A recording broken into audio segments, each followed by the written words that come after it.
And I mean, I wasn't the only pregnant teenager around me. No. And I had it in my head where I wanted to make sure that my son was cared for. I was being the responsible adult and making sure I had a job and made sure that, you know, I kept a relationship with that person that, you know, I was in that situation with. And it just kind of trickled from there.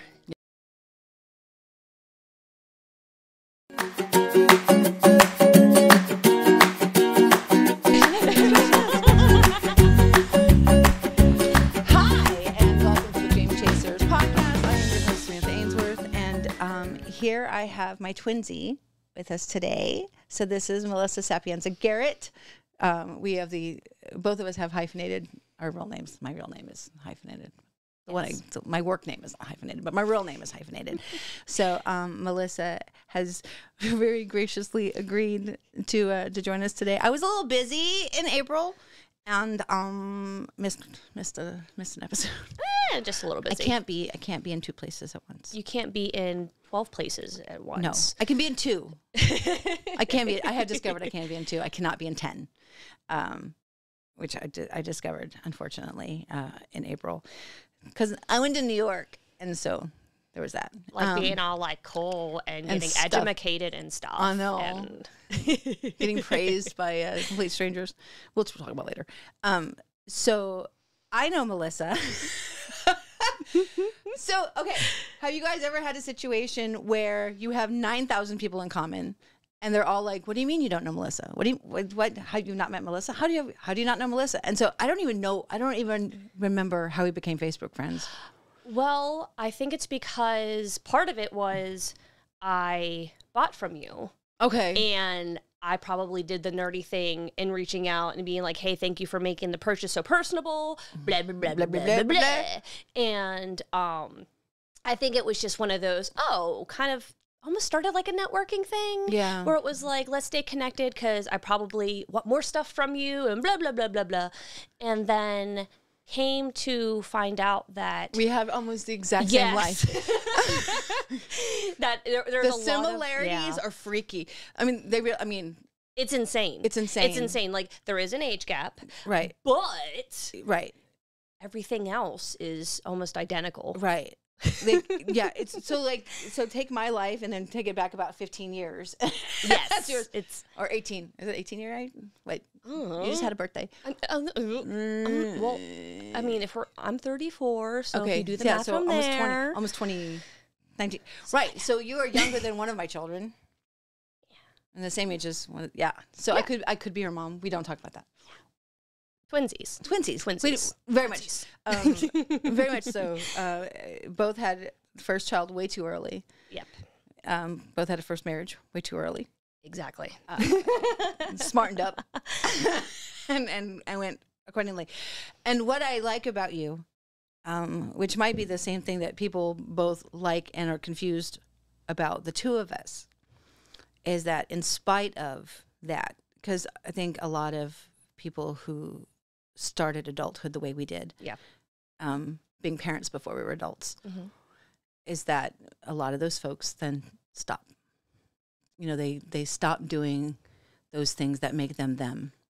Yeah. Because life gets in the way and you have bills and, oh shit, there's a child and and there's complications and, you know, and both of our older babies are not you know, they're a little bit neurodivergent, a little bit. And so there's that complication on top of we are, you know, babies trying to raise babies. Right. But you did not stop being who you are as a human. Right.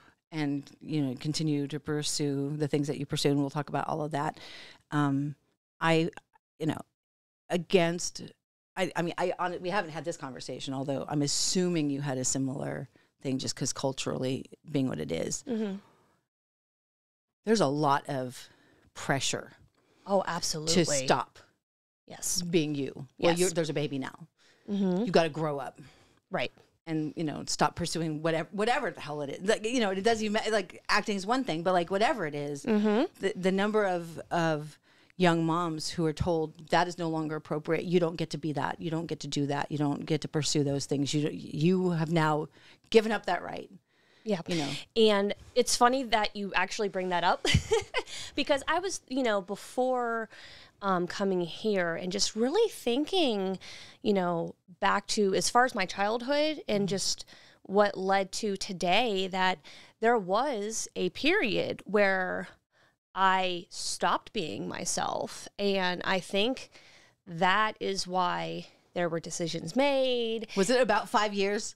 Because mine was about 5 years. Honestly, it was like 11. Was it 11? It was okay. 11 years because, I wanted to make sure that I was not that typical teen mom that didn't take care of their kids, is just worried about partying and whatever, Right. and not being responsible. So in a way, I kind of put myself in that box. Yeah. But I think it was more, I never did the partying thing. Yeah, well, yeah, I think it was just seeing the peers around me. And I wasn't the only pregnant teenager around me. No. And I had it in my head where I wanted to make sure that my son was cared for. I was being the responsible adult and making sure I had a job and made sure that, I kept a relationship with that person that, I was in that situation with. And it just kind of trickled from there. Yeah. For about 11 years. For me, it was 5. It was 5 of absolutely nothing. Yeah. And so it was 5 of absolutely nothing. And then there was like pockets of, but it was just, it was a similar thing. It's like, I was never a partier. It was never my thing. But there was that, okay, I had a teen mom who was a hot mess. I don't want to be a hot mess teen mom. It's why I finished school. Yeah. That's why I went to college. Yeah. It was very important that my kids saw that. It's like, okay, here's what happened. This is not optimal, but it didn't stop everything dead in its tracks. Right. So, but I was also surrounded by an awful lot of teen moms that it did stopped everything.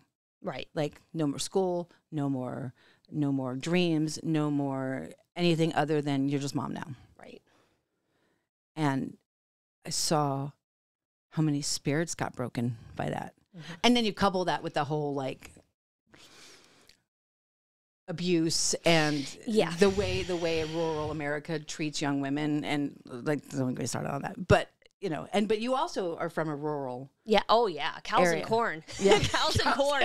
That's how I describe it. Whenever people are like, "Oh, are you from Pittsburgh? Are you from the city?" No, I spent the majority of my life surrounded by cows and corn. Cows and corn. And I'm not necessarily in all cows and corn now. It's kind of like a shared border of some corn, but like the hustle and bustle of highway. Yeah. Yeah. Like we didn't have corn, but we had cowboys. Ooh. Oh yeah. So were there spurs? Yeah, there were. Listen, Justin Ropers were such a thing when I was a kid. Cowboy boots were very much a thing. Certain brands of denim were very, very much a thing. The hats. I was in a Tractor Supply yesterday, and because I wanted overalls. It's so hard to find overalls. So I wanted a pair of overalls for the soap making stuff and the painting, and I walk into the clothing section of the Tractor Supply because there's a clothing section of the Tractor Supply. And I was like, it's like my childhood came just screaming back at me. I'm like, that's my dad's closet. All of Farmer chic. Farmer chic. Farmer chic is, that's how I grew up, because I grew up in small town Texas. And very much that. I was like, ooh, pain. No, but it's one of the things that I admire. It's one of the things I admire about you. Is that you haven't stopped, and you're a much better housekeeper than I am. And I have help with that though. Yeah, I don't. I have the world's best wife, who just happens to be my husband. But I've never been good at that. I mean, I did grow up with something of a neat freak, but she was so angry about the fact that I didn't just know how to do it. Like, it was never explained to me how to do things. Yeah. I was always just like, that's wrong. And if you're never said, that's wrong, but this is right, then how do you know what's right? Oh, yeah. I grew up with, oh, you left a singular bowl in the sink. I'm going to go on a rampage for hours and threaten to leave your mom because you left a bowl in a sink. Yeah, we don't have that was not that. I did ideal. not have. No, I remember deep dark. I remember there was this one day. I think I was like 15 or 16, and I was sweeping, and the German accent was like, "You're doing it wrong," and I was just like, "Okay," and so I tried. It's still wrong. I'm like, "Okay," so I tried, and so finally I got so mad I threw it down. I'm like, "Then show me." Yeah. And I ended up getting beaten with said broom, which I still to this day don't like. People who clean baseboards, I'm like, how do you clean a baseboard? Like, I don't know. So, most of the stuff that I've done, I've made up as I've gone because I was never told how, and I'm not just inherently a neat person. I am a tornado. I fully acknowledge to being a tornado. I try to clean up after myself as I go, but I'm a tornado. If you come to the Tory, it's a tornado right now. It's a creative tornado. It's a creative tornado, but it's also covered in oil. It's a tornado. So anyway, oh no. I sit in this chair and my stomach starts to growl every freaking time. Anyway, we're like 10 minutes in and we have not had interpretive reading of the poem. I'm gonna try to go from memory. I have it here. I believe in you. So every podcast we begin with the impetus poem. So those of you who have not seen the previous 11 episodes, I was in the shower one day and a great idea came to me, which is where all my good ideas come.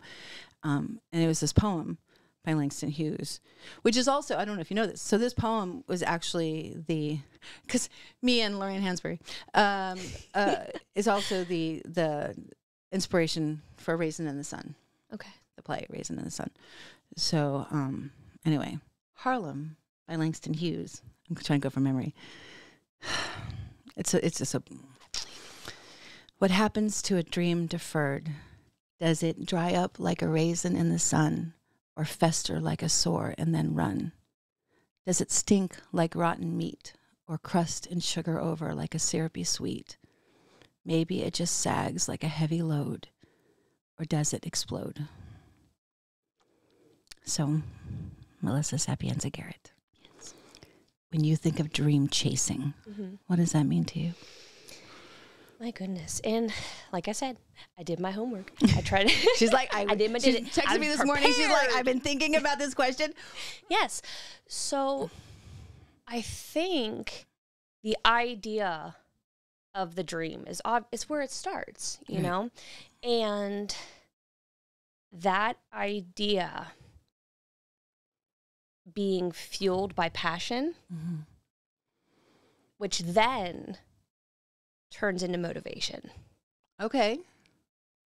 And then those motivations get you to set those goals. Yeah. To get to that idea, to get to that dream. Yeah. If that would be like my science behind that. That makes sense. So being in a situation like we are, where there's so much, but you can't, but this is selfish. What about your babies? Blah, blah, blah. The amount of times I've been called selfish in my life for not giving up on a thing that makes me inherently me. Do you ever say this shit to doctors? Or, I don't know, men? Teen pregnancy doesn't happen alone. Girls don't do this by themselves. So, how do you, in the face of all of that, in the face of relatives and friends and well-meaning strangers, how do you say, this is my passion? I'm going to allow that to motivate me in spite of all the odds. Honestly, I think I take my kids as almost a part of that motivation because I want to set the example that no matter what life throws at you, you can still be you and do the things that makes life worth living. Yeah. Are you finding that it's working with them? Oh, absolutely. Absolutely. I'm having the opposite problem. I'm having the opposite problem. So, okay, like in what ways do you see it manifest? I think the big part is they use their creative outlets to, I don't even know how to explain. To get themselves out there, to teach themselves new skills. Like my oldest son. The whole like making a game thing. Yeah. So my oldest son, Caden, he loves coding. And, you know, it turned into just like some tinkering outside of school to I want to be in tech in high school and go into computer information science. And then it was, hey, I want to make a YouTube channel.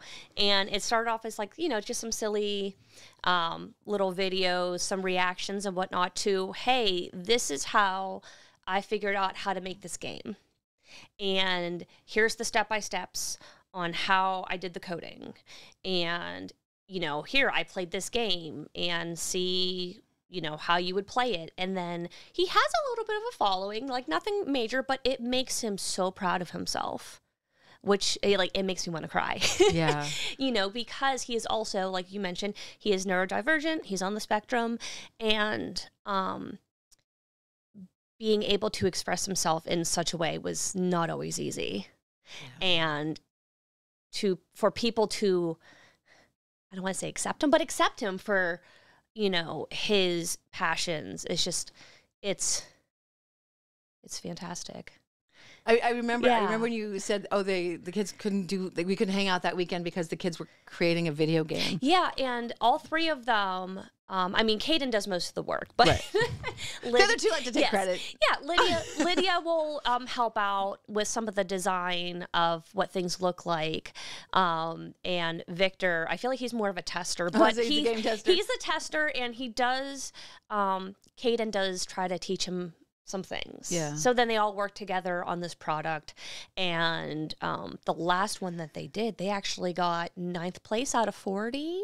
That's amazing. I know. I was so proud of them. And Caden was excited. It's not like he's gone to college. No. Yeah, it's all self-taught. It is. That's amazing. And most of the stuff that he's gotten to play with, at least at school, has been like more web design based, but still he's using that and he's still practicing that. He was asking his teacher for different tutorials and studying content to figure out things on his own. Like, just that's amazing. Keep it going. And Lydia, Miss Artsy Fartsy herself. She's adorable. And she's the hoarder. She's the creative tornado. I am a creative tornado. The creative tornado. I am. But, you know, she is still working on that confidence, but she puts out such a infectious energy that everybody loves. Yeah. And it's great to see that she's comfortable being her weird self. Yeah. Lorelai. Yes. Very few people know who they are to the extent that those two do. Yes. They know who they are. Yes. And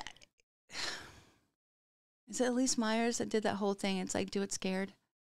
It's like, you know, I think sometimes we place too much emphasis on having to be confident. Like, as long as you're still willing to do it, like, who cares if you feel good about it? Exactly. You know, the creative process is so hard. And I mean, and I know we all have days where, you know, and I have a little bit of a reputation for being overly confident about things. And I know that there are days I'm just like, I suck at everything. Yeah. So I think as long as you don't let it stop you from doing the thing, I think it's okay that we all have those days where we're like, I suck at everything, as long as it doesn't stop you. And I think it's a good practice to not say I suck at everything, but I need a break. I need to recharge, and I need to come back to this. Yeah. it's okay to take breaks. It's Well, okay I think to when you pause. get to the point, I think when you get to the point where you think you suck at everything, it's telling you that you need to have a break. Yes. I'm in that mode right now. And that's okay because you need a It's break. okay. It's okay. It's okay. It's okay. You can't do everything. I know. Shh. I'm trying though, man. I'm trying. I'm doing a valiant attempt. So full disclosure, every day, well, almost every day. It's like every day. Unless I'm it's in every New York. day. Is it every day? Oh, it's even when you were in New York. It was at least once a day. Yeah. So we message each other and so we realized we became accidental accountability buddies because we would message each other. Oh, I'm doing this today. I'm doing today. And then tomorrow we're like, oh, that thing you said you were doing yesterday, how'd that go? And not as a, well, did you do the thing? But just like, oh, that's cool. You did this thing yesterday. Like, how'd that go? And then we realized one day, like, oh yeah, we've been each other's accountability buddies for months now. Because I have a drive in. And so I will message her, but I will do a video. I will video in my car and just talk at her for 5 minutes. We've discovered 6 minutes is the limit that Facebook will allow us to send videos. Over back 6 and forth. minutes, it's too much. I still haven't been able. Did I? Yeah, I still couldn't watch yours from this morning. It's still doing that weird it's messing up. I don't know what's going on. It's being stupid. So we do chat every day, and so part of me was like, oh crap, are we going to have anything to talk about since we talk every day? Shh. Because sometimes, when Max was here last month, that was the first time I had met him. Oh. It's much easier to have an extended, deep conversation with someone you haven't actually had extended, deep conversations with. So Melissa knows the darkness that is my brain sometimes better than most people. People do have this idea that I am this overly confident, capable, productive member of society, and she knows that there are days I can't get out of bed. So I think it's important to have people in your life that know you can't get out of bed. Because you can message them and say, I can't get out of bed, and they're like, okay, cool, let's talk through this. And also, sometimes they just make fun of you for it. Sometimes get your ass out of bed. Sometimes, so it's listen, you know full well, get your ass out of bed. So, I think it's good to have that. My stomach is growling. I swear to God, half of the episodes are me talking about my stomach growling. This is why I didn't get nominated for a Webby, because my damn stomach growled too much. Today's episode is brought to you by the tummy. I know. Well, okay, because I always think,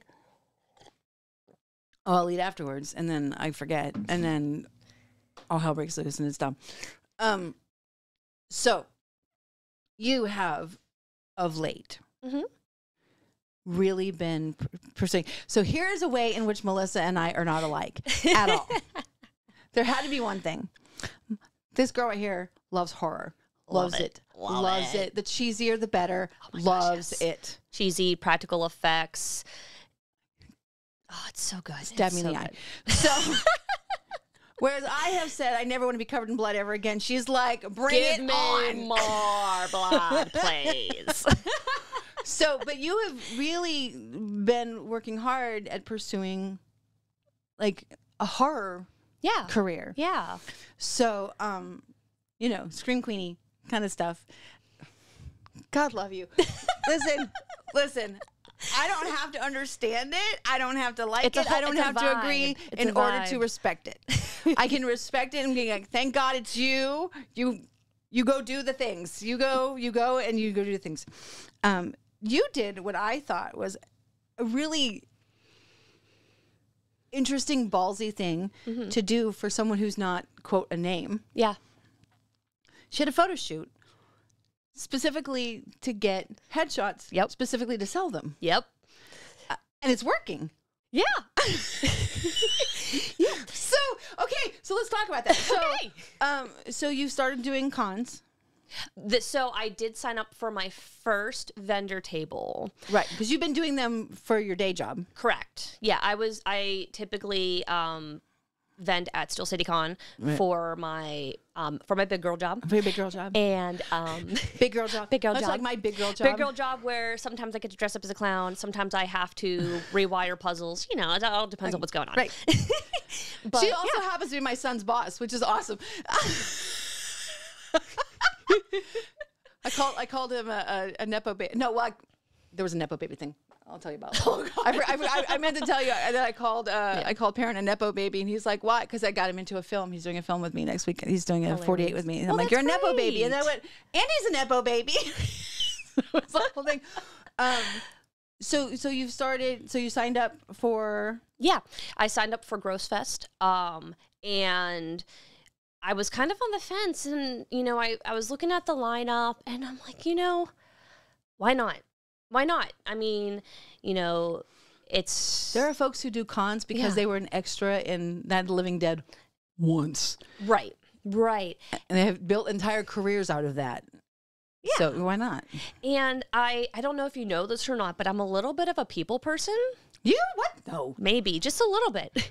And I figured not only is this a way to sell myself, but also be able to just continue that networking that I've been doing since 2019, whenever I first was on a set of any sort. And again, just why not? And so it was taking the leap. You are a networking queen. I hate it.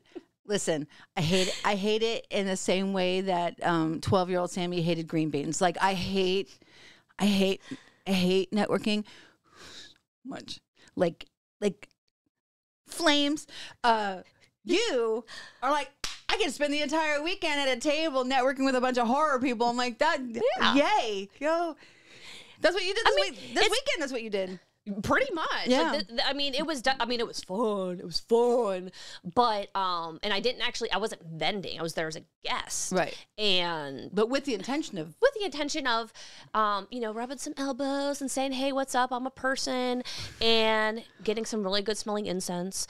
But also, part of it was networking and just making new connections and, potential, future partners, business partners, collaborators, things like that. So,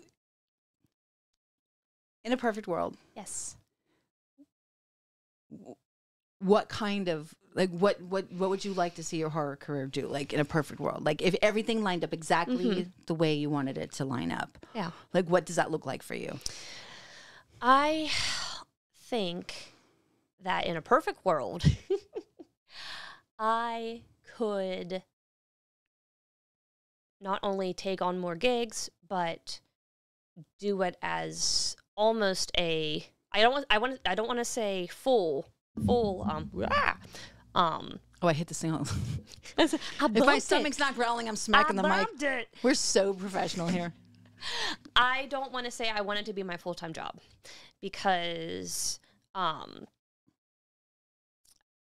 not that I wouldn't love doing it all the time, but I feel like I would still be looking for that other thing to keep me busy because I'm a busybody. Right. But definitely a little more income from it would be kind of cool to be like, oh, okay, well, I get to be on set for a couple weeks and do this cool thing. Yeah. But ultimately, and I did my homework. I was kind of thinking, and in a way, I almost feel like I'm already living that dream. I mean, it is all day, every day for you. Like it's insane because looking back at whenever I was little, I knew I always wanted to perform. Yeah. Always wanted to perform. When I was real little, it was singing. I always wanted to be a singer. And as I was growing up, I still knew I wanted to perform. I was always doing it in school. Popped out a crotch gremlin. I was still performing. And then there was at a point where, and this is where it kind of pivoted, where I changed my direction more so for necessity. Because I wanted to be like a music teacher. I wanted to be a performer. I wanted to do all these things. And I'm like, well, let's do early childhood education. I like kids. It's still a way to be creative, just in another format.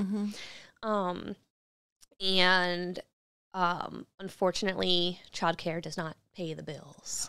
So then switching over to, I did some behavior management things with wraparound program. And it was very fulfilling. I loved the families, but the creative aspect is not there as much as you'd want it to be. and it pivoted to, well, not really pivoted. After auditioning for ScareHouse and getting to act for a season and then asking to be more involved, that's kind of where things pivoted. Yeah. And I'm like, wow, you mean I can get paid to be creative? What? That's what you do all day. Exactly. And so making that pivot was a big step in getting back into what I think I was supposed to be doing in life. Yeah. And so I look at what I'm doing now, and not only am I getting paid at my big girl job to do creative things and have creative freedom, I'm also getting to do the film thing and working with talented people, trying out things I've never done before, like voiceovers. Yeah. So like I started picking up some voiceover stuff, which is cool, and being able to continue getting blood all over myself and practicing making gore look that much more awesome. Give me guts. But ultimately, at this point in life, like I feel like I'm in that dream, and it's pretty damn cool. That's awesome. Yeah. Speaking of her bio. Oh God. No, right. I understand. This is what it is, and so this is what we're talking about. Melissa Sapienza-Garrett, I hope I'm saying that right, is the operations manager for the highly immersive experiences of ScareHouse and Bold Escape Rooms. She is directly involved in every element of production. And listen, I hear about this every day. Sweeping, fixing the games, unlocking this thing, like observe all of it. Oh, I have to make a skull. I'm going to make a skull today. All of it. Every element of production, promotion, and operation of these highly regarded local attractions, and leads a team of over 150 cast and crew members. I had a staff of 8, and I was ready to scream. 150 artistic types. Spooky nugget artistic types. I'm just saying. Melissa is also known as every film crew's right-hand ghoul within independent film, having performed both in front of and behind the camera in numerous horror films. What are you doing today? Oh, I have this bowl of guts that I'm trying to like. It's not quite red enough, or what? It's like it's a constant. It is a constant thing. So you are operations manager. Yes. So you run both ScareHouse and the escape room. Yes. And now there's like an event space being added. Yes. To the escape rooms down in the Strip District. But that is a lot of personalities. Yes. That you are navigating with, and because like I said, she's also my kid's boss. My kid is also on the spectrum. And in just talking to Andy and having met a lot of those folks, you have a lot of folks on the spectrum that work for you. Yes. And that seems to be by design. It seems to be like, you know, we used to refer to Pip and Lola's as the island of misfit toys. I think you're the entire continent of misfit toys. And it's not an insult. You know what I mean? But like it's being who you are and being so true to who you are as a human. I think you attract other folks that are like that as well. So that is an impressive feat, I feel like. And I rarely see you crack under that. Yeah, there's moments. Right. There's definitely moments. That's why I was like, let me just pull back on that one. Yeah. I crack constantly. You seem to have a much better handle on the personalities. I struggle with. I have a very strong personality. I struggle with other people's strong personalities because, again, I sometimes take things personally that aren't personal, and I know that. Right. In theory, but in practice, I know that I still struggle with that. What is it about working in that environment with those folks that drives you? Well, one thing I like to tell folks, whether it be for the haunt or for the escape rooms, that it is a big family of weirdos that are being led by even bigger weirdos. Right. We all have our quirks. We all have our differences. We all have our passions. We all are doing a thing because we enjoy doing it. And obviously, yes, it is a job, but when you can enjoy your job at the same time, that's pretty dope. Yeah. And when it comes to the, I guess, the patience and the way to handle all those different personalities. This is where the behavior management part of my previous work experience comes into play. No joke. Yeah. Like the crisis intervention things that I've learned, and like talking to people on the spectrum. Sometimes you can't give them a yes or no question.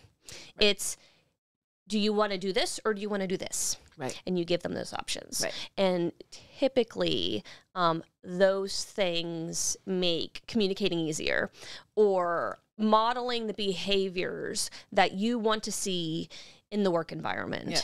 So I will pick up the broom and sweep. I will scrub toilets. I will do those things because I'm trying to model that we are working together as a team. Yeah. And hope that gets absorbed to some degree, and most of the time it does. Because I know, like with Andy, because like my son. Sorry, Andy. Sorry, Andy. Sorry, Andy. I don't think he watches Mom's podcast. I don't think he does. He might. I don't know. I don't think he does. That's okay. But I know, like with Andy, because of his form of the neurodivergency, things don't occur to him to do. But he's fantastic if you tell him. Yes. Right? Or if it's written down in some way. Like, he'll walk past the same pile of garbage 50 times. And it's not because he sees it and chooses not to. It's just, odds are he didn't even see it. Mm-hmm. Like, it doesn't register in his brain as a thing he needs to take care of. But if you say, hey, Andy, can you grab that garbage? He'll be like, oh, yeah, sure. And I know he'll do that. Mm-hmm. When you're busy, it's hard to go, hey, grown up, can you go take care of this thing? Yes. So that's really funny that you said the behavioral it makes perfect sense, because I know that for me with the business, when I did real estate, which I was a fantastic realtor and I sucked at being a realtor. I am not monetarily motivated at all. So that aspect of it was hard for me. However, the marketing and advertising, I love that shit. So like I took all of that stuff that I learned and incorporated that into Pimp and Lola's. So it was a very similar idea. Yeah. Because a lot of times creatives don't know what to do with marketing and branding. They're like, I just want to like make pretty things. And they're like, yes, but you have to sell the pretty things so you can keep making the pretty things. But not being monetarily motivated, that's hard. But I like marketing. I like the psychology of marketing and branding and, advertising. I like that aspect of it. So I could continue that on. So that makes sense that thing about what you were doing before. Yes. See, everything comes in circle. You take it with you. All the things. Like my favorite part about being an actor is the psychology of stuff. Mm-hmm. It all comes with. Anyway, so do you ever find that I mean, like those folks need work, right? Yeah. And so they deserve to have fun work that's not just like flipping burgers. Not that flipping burgers can't be fun, because it can, depending on who your boss is. Absolutely. But when I had to flip burgers in the past, I always enjoyed it, but I would always answer the drive-through with a different accent. So that's how I made it fun for myself. They're always like, "Where's the British one?" I don't know what you're talking about. How do you handle that when there's a lot happening and this person needs to be dealt with that way, but this person needs to be dealt with that way, and sometimes they butt up against each other. So like, how do you do that in a way that doesn't make you, Melissa, hate your work? Oh my goodness, that's a tough one. That's why it took me so long to get it out of my mouth. Yeah, no, I get what you're saying. So there's nothing wrong with, taking a moment, taking a step back, and you are not going to handle every person the same way. Right. And it is, okay, I know so-and-so really responds to this type of communication. This person does better by you showing them what needs corrected, or, giving them the opportunity to voice concerns, voice, recommendations on, whether it be, would it make this task at work easier, or I think we should try doing it this way.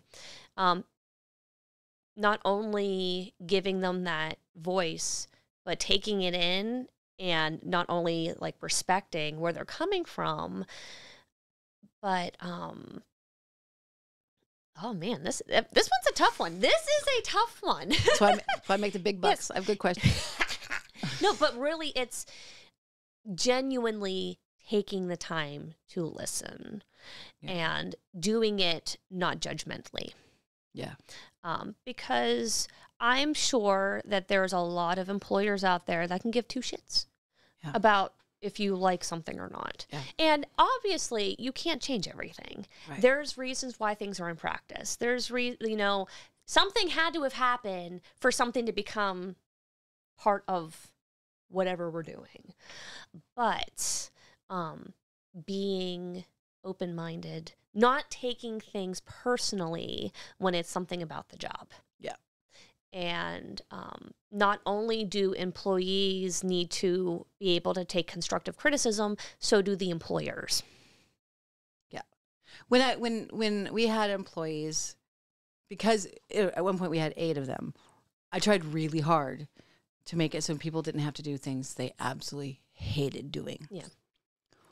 That meant sometimes I had to deal with spreadsheets. Because I couldn't find anyone else to deal with spreadsheets until Pamela, and Pamela loves spreadsheets. So I'm like, awesome, you can have this. But I mean, like when you're not making a ton of money, right? Which I couldn't pay a ton of money. I know that in a creative field of any kind, there's just not a lot of money. Yeah. Until you get to be like a name. If you can't reward them with financials, the least you can do is make it pleasant. Yes. I always made sure we had coffee. We always had snacks. We would have disco breaks. 5-minute disco break. Yeah, sometimes you have to have a dance break. Because like sometimes it's like stressful, or there was like a really difficult customer. It's like, okay, dance break to try to like get past it. Yeah. Because again, I can't pay a ton, but I can be kosher what time you get there. Mm-hmm. Sometimes it doesn't matter. Sometimes it does matter, but sometimes it doesn't. Right. Like if you can't get there before 10 because you just cannot wake up, okay, well, then work later. The biggest thing is communication. Yeah. Be somebody that your staff, whether it be, in a setting or on the job, that they are okay with communicating, hey, I'm having a tough time. Is there any way I can swap this shift? Is there any way that I can come in an hour later? Blah, blah, blah, blah, blah. Mm-hmm. As long as you're willing to do that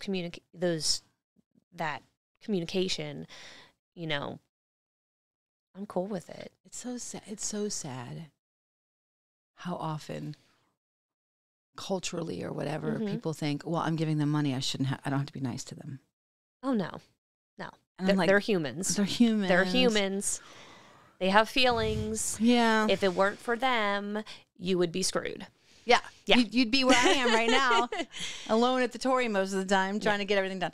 I'm being very, very gentle on myself right now. I'm trying really, really hard to be very gentle on myself right now. So you've got this thing. Mm-hmm. You're like an epically good boss. Andy praises you to the hilt. I'm like, are you saying she's easier to get along with than I am? He's like, she's less stressed out than you are. Like, that's what you think. She hides it better. Well, I will admit that at the end, everybody knew how stressed out I was. Oh, absolutely. I mean, like it was the last year and a half of Pip and Lola's was probably the hardest experience of my life outside of that time I almost died when Lorelai was born. That was a little bit harder. Yeah. When you start having physical symptoms that, I'm like, oh, am I dying now? Yeah. Yeah. Yeah. Time to take a step back there. Yeah. Boo. And then just discover it's funky migraines. That's a different thing. But as you're starting to really pursue this whole like horror performance thing. Yeah. How has managing that been in terms of like scheduling and just making sure you have enough energy for you at the end of the day.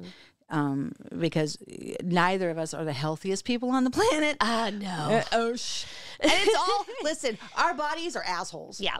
Both of our bodies are assholes. Mine's my brain. Yours is the rest of you. Now, I like to say my pain is chronic, but Right. this ass is iconic. I mean, that's not a lie. I've walked behind her. It's not a lie. But, you know, like, we both have bodies who are like, oh, you wanted to do 85 things today? Ha ha. Nope. So, like, how do you juggle all that? How do you juggle, okay, I have these goals. I have these responsibilities, both to the day job and the children and also my employees. And my body's being an asshole today. So, like, how do you juggle? I mean, I know that I also struggle with that sometimes. And again, yours, it causes you pain. I can't talk. Suddenly my brain doesn't want to work. So, how do you either treat yourself or work your way through that when your body decides at inopportune moments to be an asshole? Well, in regards to anything film horror esque stuff, I make sure that if I'm scheduling anything, that it is spaced out pretty well, and I really assess the time that I'm going to be there compared to whatever else is going on. So I really try to balance that out. And as hard as it has been, because like I'm a busybody, admittedly, I am a workaholic. Twinsies. Excuse me. But I've been trying really hard to hold myself accountable to stop and to have the time with the kids, the time with my husband, to take moments to do things for myself, even if it's just a half an hour. Like I started reading a little bit. And you started doing tarot cards. Yeah, I picked up some stuff, and I'm going to start studying tarot. And it started with like YouTube videos and a bottle of wine. There might have been a gummy. No, it's fine. It's fine.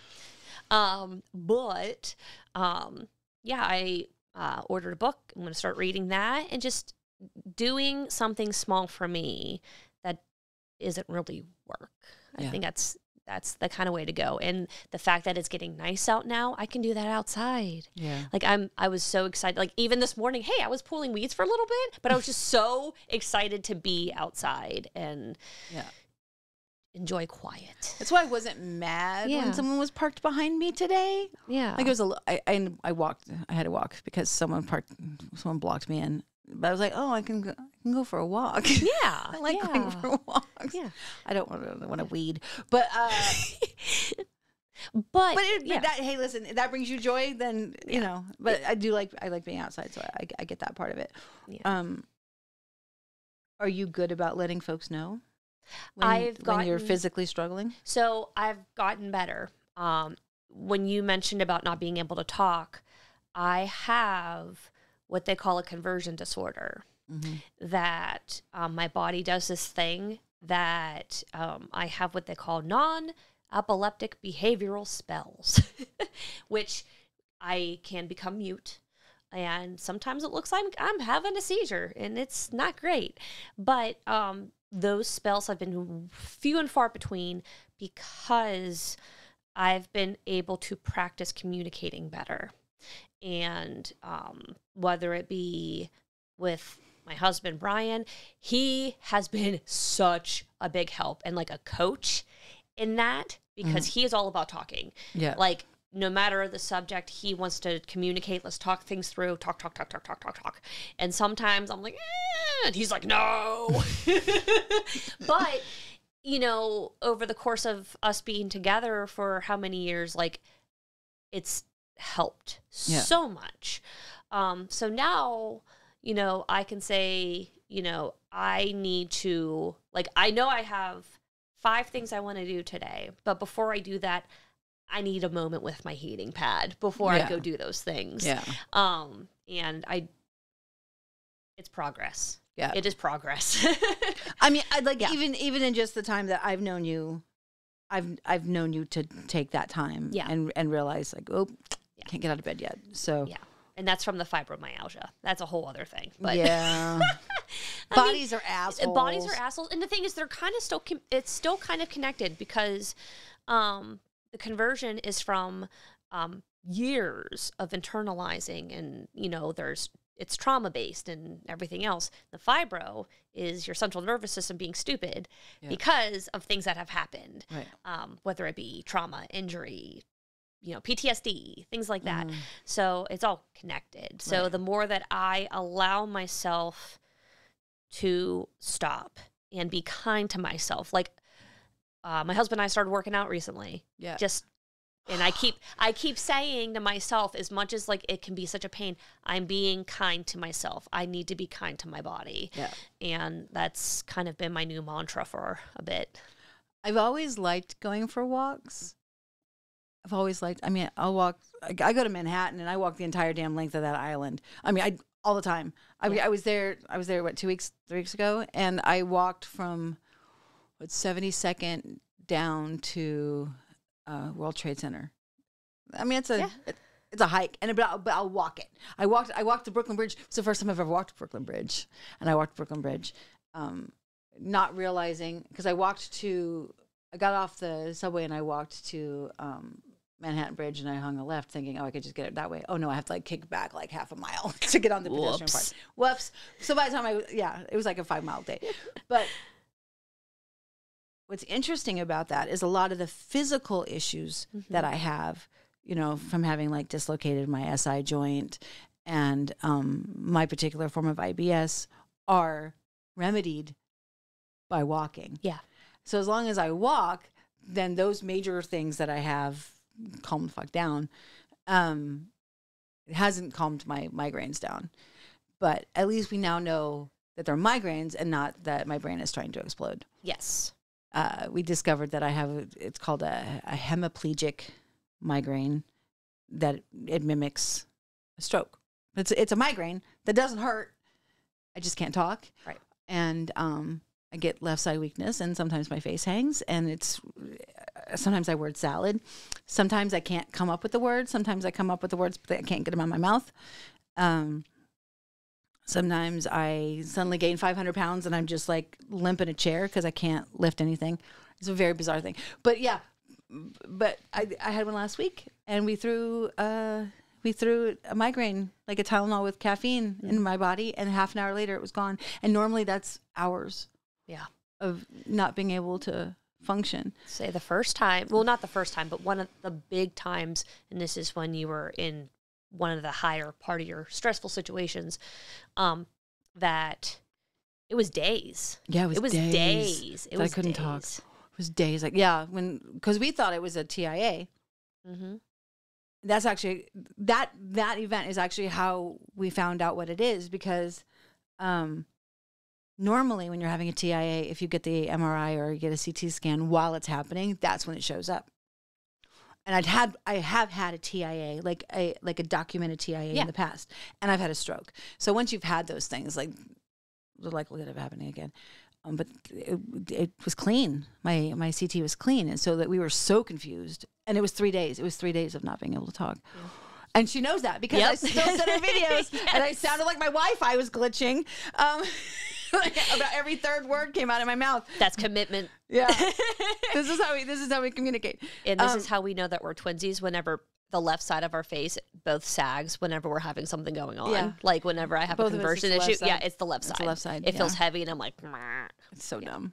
It's so dumb. And yeah, this side of my head, I don't know. It's just so stupid. The stupid side. It's the stupid side. And I do have to wonder if, because we are both so driven, and it's our body's way of saying, slow the fuck down. Probably. Because, I mean, for the longest time, it was really hard for me to say no. And I feel like that's a big thing for a lot of people. But no never existed for a while. For a long time. If you didn't do it, who did? Right. it's hard when you are the responsible one. Mm-hmm. And if you don't do it, it doesn't get done. Yep. I'm having that now with Plot Twist, right? So like, Pip and Lola's Had to Go Away. Mm-hmm. I've created Plot Twist Creative. The fact that name was available is What a twist. it's so great. But Plot Twist is the side hustle. Yeah. The main hustle now, me, is the acting stuff. Mm-hmm. And because it's the thing I love, that's the hardest thing for me to not say no to when things get chaotic. Right. Like right now, it's a little chaotic. I'm a little behind. Just a little bit. I'm a little behind. But I just got a manager. Yay! I know, 2 managers. One for that coast, one for that coast. Well, this one's for Pennsylvania, but specifically Pennsylvania. And I'm trying to get like more, and I got to do a commercial agent while I was in New York. Oh, it's been a very big month. There's so much to do. It's been a fantastic It's been month. a fantastically big month. But my body does get mad. And so sometimes I have to go, okay, something has to go. And to make the thing that has to go be the work as opposed to the acting stuff. Yeah. That's hard. There's a reason we only had one episode in April because my body was like, nope, you just spent 2 weeks in New York getting your ass kicked. You need a minute. Absolutely. Like, because I could have, and I was just like, I need a minute. And that's okay. Yeah, I was That's very okay. tired. New York wore me out. So when you are in a situation where you have to listen to your body and go, okay, something has to go, how do you determine in that moment what has to go? Oh my goodness. I think it just depends.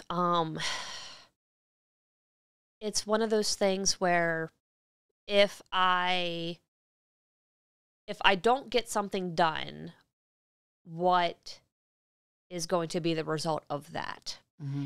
And if the result is very minor, not doing anybody harm, not doing myself harm, not doing any timeline harm, that can wait. Yeah. And I think that's the kind of what I've been practicing. I've got 10 million things to do, and I know I can't do it all at once. So let's prioritize. And if I get to these things, cool. Yeah. If I don't, there's always next week. Networking is always the first thing to go. Like if I have a whole bunch of stuff on my plate, like a networking event is always the first thing to go. So it's the first thing I say no to. Yeah. Sorry, love y'all. If my brain's not in it, I am not coming to see your damn film. Like, I love y'all. I will support you. I will buy a ticket. I will not go. Like, I love you. I'm not going. You want to come with me in May? We'll go. It's a premiere. It's 2 movies. 2 in a whole weekend. So it's like 1 Saturday, 1 Sunday. What weekend is it? The last weekend of May, like May 25th, 26th. Get to see me as a cadaver. I know. You know how much I love you. Listen, PJ gets on me all the time. Yeah. He gets on me all the time because I'm very involved with the 48, and I'm like, Yeah. I will sell tickets. I will sponsor. I will give you things to give away. I will sweep. Please don't make me watch them. The thing is, like, I love, like I said, it comes back to... That's why I don't get offended when people don't watch my shit. No, I'm just like, because I only have so much brain power. Power, and it's not even small. I don't watch big things. Yeah. Like, there are things I want to watch that I'm like, oh, that sounds interesting, that I haven't yet. Yeah. I haven't seen like the last 3 Frances McDormand things, and she's like a god, and I still haven't watched. You know what I mean? I haven't watched. Oh, what's it called? The Regime, and Kate Winslet is she's one of my deities, and it's like, I can't. I don't know what it is about my brain right now. I have no ability to sit and watch a thing. None. I have none. Like, I have none. I think it's because I'm taking all those classes and shit. Probably, and if you're like, I mean, a lot of them are Zoom. So if you're like interacting, you're peopling, you know what's funny? Your class is almost like another form of networking because no, my class is 100% a form of networking. But no, it is. No, listen, all my classes that I take are 100% networking. Oh, absolutely. All those casting director classes I take, 100% networking. However, it's kind of like, I don't like going to a bar just to go to a bar. Yeah. But I'll go to a bar to listen to a band. I'll go to a bar to do karaoke because it's an activity. It's not just let me tell you how amazing I am and why you should work with me. It's not that. It's not going somewhere to be seen. Mm-hmm. Like you've done this. Like all these stupid film festivals that everyone creates for themselves so they can give themselves awards. It's just... I'm not using people in town specifically that do that. You know who you are. Stop it. You know who you are. I mean, like, it's pathetic. Like, I'm sorry, but it's not that. But it absolutely is a form of networking. It is a form of building relationships, and it's also a class. Yes, it's an opportunity. Even though it's in my weird little studio, I get to act because I can't seem to pay to get a role right now. So everyone has dry spells. I won an award last year. You did. I know it's funny. No, but listen, I have been doing this a long time. Every time I win an award, there's like a year and a half where I can't book a thing. Yeah. Every time I've won Best Actress, I have like a year-long dry spell. Every time. The second thing I thought after was, why did they say my name and not Cindy's name? Was, oh fuck, I'm gonna have a dry spell now. I think it was like, because that happens every time. So anyway, yeah. So that's I can't. But you're still doing the thing. I still do the thing. You're still doing the thing. You're still, leading up to that next. Yeah. Just don't ask me to sit in. I mean, like in class I watch because it's a class, right? So in class I'm watching everyone's scenes, and I do watch everyone's scenes 90% of the time, unless I'm feeling particularly agitated that day. ADHD, because I'm learning something, and I like learning. And like in New York was 2 weeks of watching other people's scenes and being in a space with all of these producers and casting directors and agents and managers and these other 15 actors who were varying degrees of experienced and just pouring their entire souls into these scenes for each other. I learned from that, and I don't know if it's just from my own personal trauma that I can't just sit back and enjoy something, but if I'm getting something out of it, if I'm learning something, if I get to support by teaching something, I can. But just to sit quietly and watch, I can do plays. Okay, but the audience is an active participant in a play, right? You're laughing along, you're feeding energy, but a film or a TV show, that's just it's one direction, and I can't when my brain is overwhelmed, especially. Yeah, I can't. And see, that's where I find horror, specifically horror with like comedy sprinkled on it, so therapeutic, because it's just giving, and it's giving, laughter, it's giving adrenaline. That is a way for me to unwind in a way. And it also, I think it's a good way to almost spark creativity in other ways. Like, think of all of the films that have been made that made a nod to another one or was inspired by another piece of art. Podcasts inspired by poems. There you go. Right. Yeah. Yeah. No, I mean, I get it. Yeah. I just, especially when I'm in the state that I'm currently in right now. Let's be real for a second. Like, I can't. I just like, it's all I can do. And because I have no poker face. Yeah. If someone asks my opinion on something, I have a really hard time because if I do something and someone doesn't like it, I would want them to be honest with me and say it's not my thing.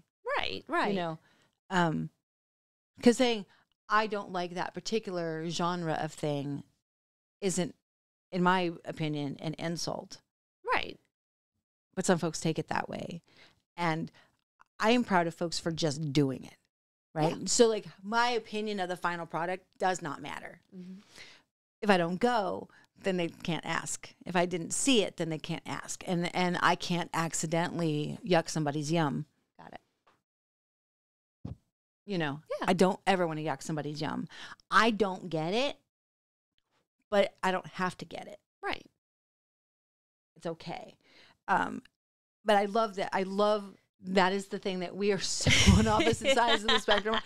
But again, like, it's not my thing. But the fact that you're doing it and now you're going to go start, and I do think for you, especially because you're so good at networking, I think for you, especially doing these cons and going out and just really, I think that you're going to be drowning in work before you know it. You know what I mean? And I think there is going to come a point, I 100%, because you're talented. You have this wonderful dynamic personality. Everybody loves being around you. People do not feel about you the way they do about me. Like people about me, they either love me or they're like, oh, Samantha's here. Oh, come on. I am like caviar. I am an acquired taste. I mean, the people who like me clearly are more classy, but there are folks who don't, and that's okay. They're allowed to not. You are not that. Like you are, I mean, you are the Mary Poppins of horror. You know what I mean? Like everybody just loves you and you've earned it.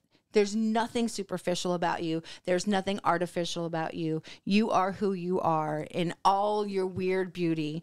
It is such an honor to get to be in the same space with you. It is such an honor to get to call you a friend. It is such an honor that we have enough in common that we can call each other twinsies, even though you are way more likable than I am, and that's okay. I'm an asshole. I admit it. I kind of embrace it a little bit. I'm 53. I've lived this long, and if you knew my life, I earned that shit. I'm gonna embrace my asshole. You're gonna embrace your asshole? Embracing. Listen, I'm embracing my asshole, and I wore my earrings today. Yes. Which are really fun, and I wish you could see them better. Yeah. The bottom fucks. They're butt fucks. Butt fucks. So they're kitty cat bottoms, and it's a flying fuck. Because I'm classy. So you don't give a flying. I don't butt give fuck. I don't give a flying butt fuck. I wear a flying butt fuck, but I don't give one. I will sell you one. No, but I do think that because of just who you are as a human, once you let the universe know that this is what you want, I think you're going to be the Meryl Streep of horror. That's what I think. That's what I think. And we have talked way too long. That's okay. I can talk to you forever. And I do. And we do. All day, every day. Just fix it in post. We'll fix it. No, it's fine.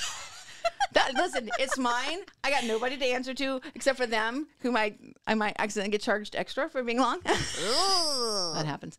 But thank you so much for coming and doing this. I know that talking about yourself is not always your favorite thing, because she likes to praise other people. Yeah. And she doesn't always like to. I have a hard time taking the praise. I have a hard time saying, like, I'm good at things, and I am worthy of praise. I'm trying. I know you are. But you are an exquisite human, and I am very proud to know you. And I am so excited to watch you launch. Just sitting back and watching it all happen it's so much fun for me. I can't wait to see you take over the universe. It's so fucking exciting. Thank you. Anyway. So thank you for being here. Thanks you for having me. Thank you all for listening to us ramble on for the last hour or so. And keep on dreaming. We'll see you next time. Thanks. Yeah.